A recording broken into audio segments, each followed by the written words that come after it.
Hey everybody, I'm Anthony from ComicsHeatingUp.net, and I'm back with Terry Hockness from HocknessComics.com, and we're doing our weekly discussion on new comics being released this week. So let's just get to it. Terry, you want to go ahead and take us away? Well, we hope you're all having a great holiday this week. Here's our comic picks for the new releases. We're going to give thumbs up or down for books that we think are good long or short-term investment picks. And the first book on my list is Aliens vs. Predator from Dark Horse. It's a new miniseries. Lots of these series have been put out for over 25 years, so no surprises here. Thumbs down from me. Okay, Aliens vs. Predator Life and Death #1. Like Terry said, there's been a million Aliens vs. Predator stories. They've had the license for the past 20 years, so I'm not seeing any real spec pick on this. So this one's going to be a thumbs down for spec. I'm sure it's going to be a good read, but thumbs down for spec.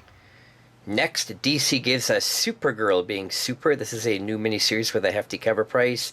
I don't think this is going to sell out in terms of being a hot pick, so I'll give this one a thumbs down, but it looks like a cool, fun read.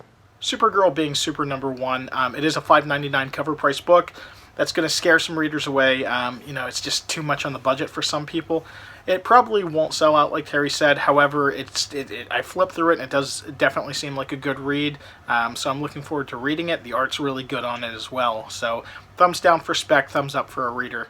IDW relaunches G.I. Joe once again. There's, of course, been many G.I. Joe series, so most retailers know how many of these to order. Shouldn't be any surprises unless some of the rare variants heat up. So for the regular cover, I'll give this a thumbs down. IDW has long had the G.I. Joe license, so G.I. Joe #1 is just another new relaunch for G.I. Joe. This was something I actually mentioned about a year and a half ago, that all the G.I. Joe series were going to end and combine into one. They did whittle it down to G.I. Joe, A Real American Hero, which I think has ended. I have to double check that. But the new G.I. Joe #1 is not going to be anything new or groundbreaking, so it's a thumbs down for me. Image has a big hit on their hands, 7 to Eternity. #4 first printing is out. All the issues so far have been selling out, heating up. This is a great short and long-term pick for this popular series. I'll give this one a thumbs up for longer term. 7 to Eternity has quickly become one of those books that you have to add to the list each week that for your pickups. It is a good spec book. The early books are always going to be the most valuable. #1 has shot up to about $50 for the A cover, like 30 or 40 for the blank variant, which is really odd to see. So I've been picking these up, and I've been grabbing an extra copy each week of them. Now Hulk #1 is out. And this is the female Hulk. There's a bunch of variant covers. A couple of these could heat up. Print run should be pretty hefty on this overall.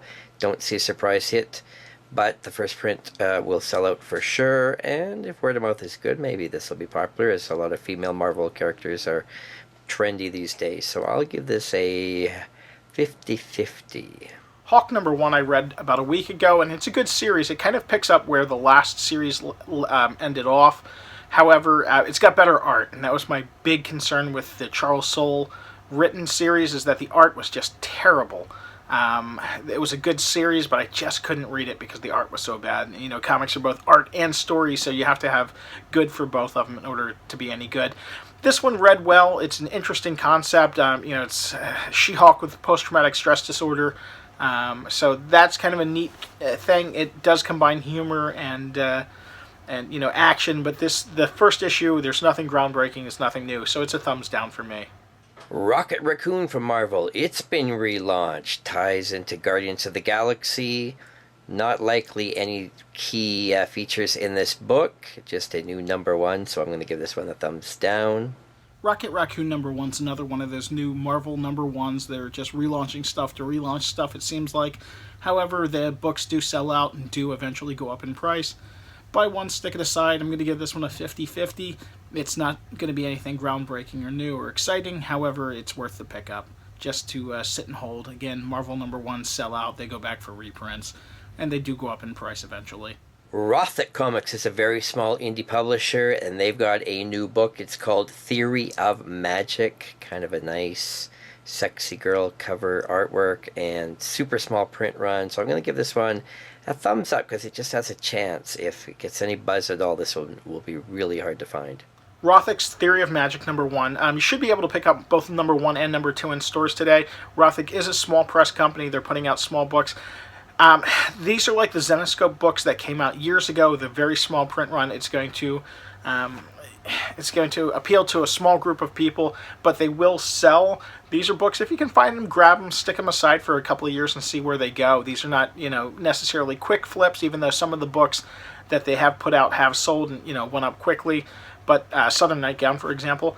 But I don't see this one being a big shooting up in value quickly. This is more a grower, than it is an immediate flip. But pick one up. I'm going to go ahead and give this one a thumbs up. Savage 2 is out from Valiant Comics. Tons of buzz for the #1 variants, and #2 variants are also coming out. And they're going to be, of course, much harder to find even than #1. So I definitely recommend to find the rarest variant of #2. This is going to heat up for sure. Savage #2. The first one was a really good read, and the 1 in 50 variant was going for crazy money. I think it was like close to $800 at one point. The 1 in 50 on #2, if you can get it, by all means grab this book. It's already listing on eBay for close to $200. With that being said, it's still a good read. The regular covers go with cover A. Stay away from the B, C, and D covers. Go with cover A, or pick the one that you like. Whatever. But cover A is where it's going to be this year. So I'm going to give it a thumbs up. Go with it. And Zenescape Entertainment relaunches Grimm Fairy Tales with a new #1, new ongoing series, bunch of variant covers, sexy artwork as always. I don't see this bringing in too many new readers, so this is not likely going to heat up, but it could be a long-term pick. But I'll give it a thumbs down just to play it safe. Finally, Grimm Fairy Tale #1. This is the last one that Terry and I both had on our lists. I'm going to give it a thumbs up just because the previous Grimm Fairy Tale series #1, sells for a lot of money. This one's probably going to have a way higher print run than the first #1. It's relaunching the series. They're trying to bring in new readers. So we'll have to see where that goes. Again, grab one, sit it aside, and see where it goes. So the quick flips for the week. Scooby-Doo Team Up #21 has Harley Quinn in it. There's a bunch of copies listed on eBay. However, all the online retailers are sold out. This is going to be your quick flip. Once those cheap copies sell out on eBay, it's going to start going up. So get one, list it, see what happens. List it as a 30-day buy it now. As those cheap copies start to sell out, you can see this one go up in the short run. And Saga #41. The recalled variant, I know people are saying that they don't think they're going to be out there. I got 3 copies of it today. It is out there. Be on the lookout for it. If you see Saga 41 on the shelf, grab it today. Well, thanks for watching. I hope you guys all have a happy new year. And that is it for our picks for this week. It's a smaller week, being that it's the Christmas break right before the end of the year. So Happy New Year, everybody. We'll see you again soon.